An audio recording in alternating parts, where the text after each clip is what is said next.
मित्रों, रामायण में जितने पात्र हैं उतनी ही उनकी कहानियां भी हैं। उन्हीं पात्रों में से एक हैं राजा जनक, जिन्हें आप सभी देवी सीता के पिता के रूप में जानते हैं। लेकिन क्या आप जानते हैं कि राजा जनक की मृत्यु कैसे हुई थी और राजा जनक की मृत्यु के बाद मिथिला राज्य का क्या हुआ?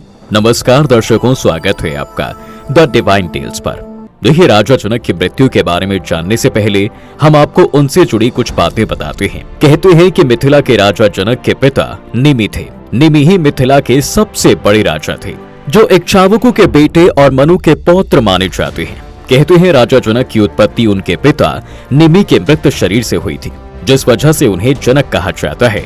लेकिन हाँ, उनकी माता के बारे में कहीं जिक्र नहीं मिलता। बता दें कि राजा जनक का असली नाम सिरध्वज था और उनके भाई कुशध्वज थे। कई सालों तक महाराज जनक की कोई संतान नहीं थी। फिर एक बार उन्होंने अपनी प्रजा को अकाल से बचाने के लिए खेतों में हल चलाया। तब उन्हें धरती के अंदर संदूक में एक सुंदर कन्या मिली, जो देवी लक्ष्मी का अवतार थी, जिनका नाम सीता रखा गया।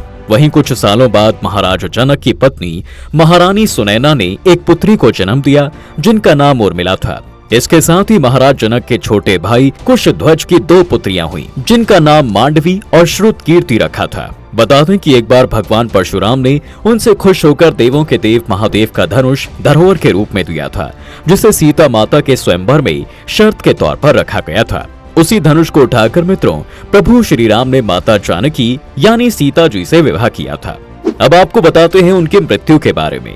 देखिए, पद्म पुराण की एक कथा की माने तो पौराणिक काल की बात है। राजा जनक ने जैसे ही योग बल से अपने शरीर का त्याग किया, वैसे ही एक सुंदर सजा हुआ विमान आ गया और महाराज जनक दिव्य देहधारी सेवकों के साथ उस पर चढ़कर चले जा रहे थे। वो विमान जनक महाराज को समनीपुरी के पास ले जा रहा था। जैसे ही विमान वहां से आगे बढ़ने लगा, वैसे ही तेज आवाज से राजा को हजारों मुखों से निकली हुई दर्द भरी गुहार सुनाई पड़ी। पुण्य आत्मा राजन, आप यहाँ से जाइए नहीं। आपके शरीर को छूकर आने वाली हवा की छुअन पाकर हम परेशानियों से पीड़ित नरक के प्राणियों को बड़ा ही सुख मिल रहा है।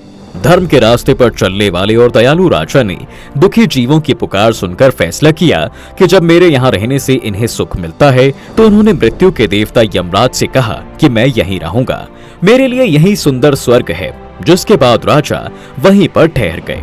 तब मृत्यु के देवता यमराज ने उनसे कहा, ये जगह तो हत्यारे पापियों के लिए है, हिंसक, दूसरों पर कलंक लगाने वाले, लुटेरे, पत्नी का त्याग करने वाले, दोस्तों को धोखा देने वाले, दंभी, द्वेष और हंसी उड़ाने वाले मनवाणी शरीरों, कभी भावना को याद न करने वाले जीव यहाँ पर आते हैं और उन्हें नरक में डालकर मैं भयंकर सजाएं देता हूँ। हे राजन, आप तो पुण्य आत्मा हो, यहाँ से दिव्य लोक यानी स्वर्ग में जाओ।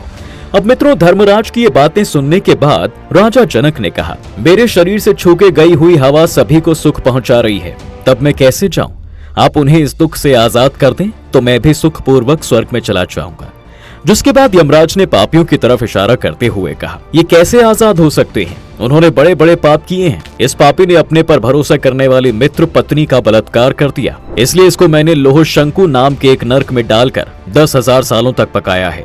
अब इसे पहले सुअर की और फिर मनुष्य की योनि मिलेगी और वहाँ ये नपुंसक होगा। ये दूसरा जो आप देख रहे हैं, ये जबरदस्ती व्यभिचार में प्रवृत्त था, इसलिए ये 100 सालों तक रैरव नरक में पीड़ा भोगेगा।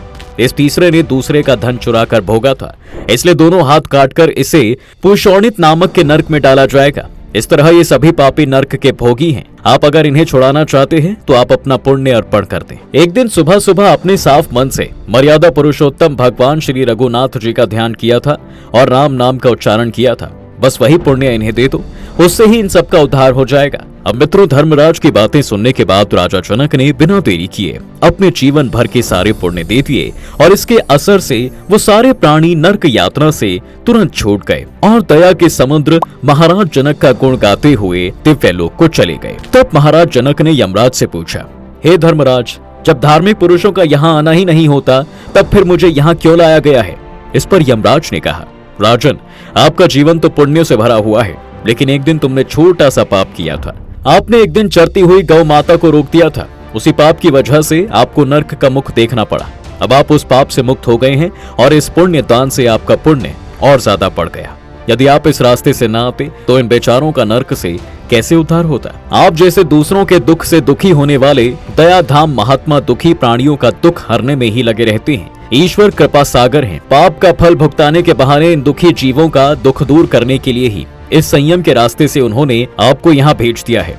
अभी सारी बातें हो जाने के बाद राजा जनक धर्मराज को प्रणाम करके परम धाम की यात्रा पर चले गए। इसी के साथ दोस्तों अब आपको बताते हैं कि अपने पिताजी की तरह ही देवी सीता के साथ भी एक घोर पाप हुआ था। अब आप सोच रहे होंगे आखिर माता के साथ कौन सा पाप हुआ था, तो चलिए जानते हैं। मित्रों, एक बार देवी सीता अपने बचपन में अपनी सखियों के साथ बगीचे में खेल रही थी। उसी बगीचे में एक तोते का सुंदर जोड़ा पेड़ पर बैठा था। वो तोते का जोड़ा प्रभु राम और माता सीता के बारे में बातें कर रहा था। वही माता जानकी अपने भविष्य के बारे में और जानने के लिए उत्सुक थी, जिसके बाद उन्होंने अपनी सहेलियों से कहकर दोनों पंछियों को पकड़वा लिया। जब वो तोते का जोड़ा उनके समक्ष आया तो उन्होंने कहा, वो सीता कोई और नहीं बल्कि मैं ही हूँ। जब तक मेरी शादी नहीं हो जाती तुम दोनों मेरे साथ इसी राजमहल में रहोगे और तुम्हें सारी सुख सुविधाएं उपलब्ध कराई जाएंगी। जिसके बाद नर तोते ने कहा, हे देवी, हम आकाश के पक्षी हैं, इसलिए पिंजरे में बंद रहकर हम अपना जीवन नहीं गुजार पाएंगे। हम पर दया करें और हमें मुक्त कर दें। उस नर तोते ने आगे कहा, हे जनक पुत्री, मेरी पत्नी गर्भवती है, इसलिए ऐसे समय पर उसे जाने दें। हम दोनों एक दूसरे से अलग होकर रह नहीं पाएंगे। लेकिन अपने स्वार्थ की भावना के कारण देवी जानकी ने उसकी एक ना सुनी, जिसके बाद मादा तोता को बहुत क्रोध आ गया और उसने देवी सीता को श्राप दे दिया। साथ ही उसके पति नर तोते ने भी श्राप दिया कि आप भी अपनी गर्भावस्था के समय अपने पति से दूर रहेंगी, और उसने कुछ समय बाद ही अपने प्राण त्याग दिए थे। बता दें मित्रों, ये वही नर तोता था जो अपने अगले जन्म में धोबी के रूप में जन्म लेता है और देवी सीता के चरित्र पर सवाल खड़ा करता है, जिस कारण जनक पुत्री को प्रभु राम त्याग देते हैं और उन्हें अपने गर्भावस्था के समय अपने पति से दूर रहना ही पड़ता है। उन तोते के जोड़े की तरह माता को भी अपने पति भगवान राम जी से वियोग सहना पड़ा। इसी के साथ आइए अब जानते हैं कि माता सीता ने क्यों लक्ष्मण जी के सामने खींची थी रेखा। मित्रों, बता दें कि लक्ष्मण जी भगवान श्री राम के छोटे भाई तथा शेषनाग के अवतार थे। लक्ष्मण जी प्रभु राम व सीता माता को अपने माता पिता के समान मानते थे, किंतु एक पल उनके जीवन में ऐसा आया जब उन्होंने स्वयं को एकदम कमजोर महसूस किया था। ये वो पल था जब माता सीता ने उनके सामने सीता रेखा खींच दी थी और उन्हें सीमाओं में बांध दिया था। लंका युद्ध खत्म होने के बाद भगवान श्री राम के राज्याभिषेक होने के कुछ दिनों के उपरांत अयोध्या की प्रजा द्वारा माता सीता की पवित्रता पर कई प्रश्न उठाए जाने लगे, और जब इस बात का पता मां जानकी को चला तो उन्होंने स्वयं ही प्रभु श्री राम के द्वारा अपना त्याग करने तथा वन में जाने का फैसला लिया। भगवान राम ने उन्हें रोकने का बहुत प्रयत्न किया, लेकिन माता सीता उन्हें अपने वचनों में बांधकर वन की तरफ प्रस्थान कर जाती हैं। इस बात की जानकारी किसी को नहीं दी गई थी, केवल लक्ष्मण जी को मां सीता को वन में छोड़ आने का आदेश मिला था। वहीं जब माता सीता भगवान लक्ष्मण के साथ रथ में बैठकर वन में पहुंच गईं, तब उन्होंने लक्ष्मण जी को रथ रोकने और उन्हें वहां से वापस लौट जाने को कहा। इस पर शेषनाग अवतरित लक्ष्मण विलाप करने लगे तथा वापस जाने से मना कर देते हैं। उन्होंने जानकी मां से कहा कि वे उन्हें अकेले वन में नहीं जाने देंगे और वे भी उनके साथ चलेंगे तथा एक पुत्र की तरह उनकी सेवा करेंगे। मित्रों, लक्ष्मण जी की ये बात सुनकर माता सीता ने उन्हें समझाने का बहुत प्रयत्न किया तथा वापस लौटकर भगवान श्री राम की सेवा करने को कहा, लेकिन भगवान लक्ष्मण वहां से जाने को तैयार नहीं थे।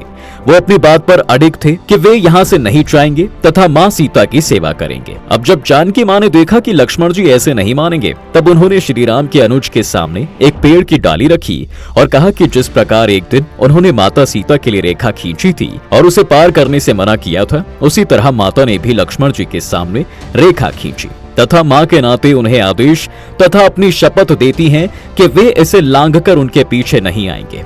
इतना कहकर भगवती माता उस डाली को पार करके वन की तरफ चली जाती हैं। लक्ष्मण जी को अपनी माता के समान मां सीता से आदेश मिला था, जिसके चलते वे बिल्कुल निरुपाय थे।